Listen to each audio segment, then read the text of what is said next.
আপনার এখানে এসে আপনার জন্য মিষ্টি কিনে আপনাকে খাওয়াই দাও, এরকম দৃশ্যতা আমাদের। আরেকটা নিজে একজন জ্ঞানীয় দলের সদস্য, কোনোদিনই আমাদের স্যারের সাথে বলে গেছে, আমাদের পক্ষর হয়ে বলে গেছে, সামনে কিন্তু খবর আছে। জাফর ভাইয়ের মতো তখন আমাদের মধ্য থেকে চলে গেছে। বাংলাদেশ একবারই স্বাধীন হয়েছে, একবারই মুক্তিযোদ্ধা তৈরি হয়েছে, আর কোনোদিন এই আশা করি ঢাকা থেকে আজকে ৬৭ দিন আগে আসছে এবং এই অনুষ্ঠানে অংশগ্রহণ জাহিদ হোসেন জাফরের কুমারখালী সেটা হচ্ছে আপনার সবথেকে যে বলে গেল কিছুক্ষণ আগেও পাওয়ারকে যদি আমরা সেইভাবে ঘুরে এগিয়ে যেতে পারি তাহলে দেখা যাবে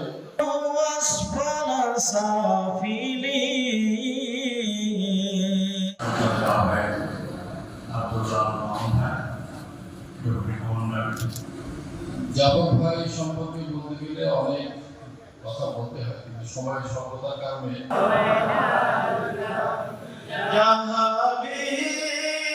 রব্বি করিম আমার গুনাহগার খাতাকার জাতির শ্রেষ্ঠ সন্তান, আমরা হাজারো মানুষ তোমার দরবারে হাত উঁচু করেছি আল্লাহ।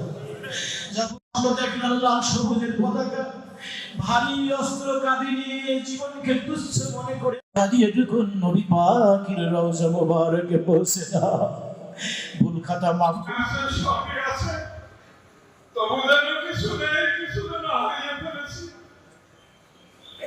যেন সাগর আছে সৈকত নেই, ঝিনুক আছে মুক্তা নেই, পুষ্টি আছে তখন নেই। গত 22 এপ্রিল আপনার জাফর ভাইকে হারিয়ে ফেলেছি। আমাদেরকে দুঃখের সাগরে ভাসিয়ে না ফেরার দেশে চলে গেছে। জাফর ভাই আর কোনোদিন ফিরে আসবে না। জাফর ভাইয়ের যে অপূর্ণ কাজ, সেই কাজও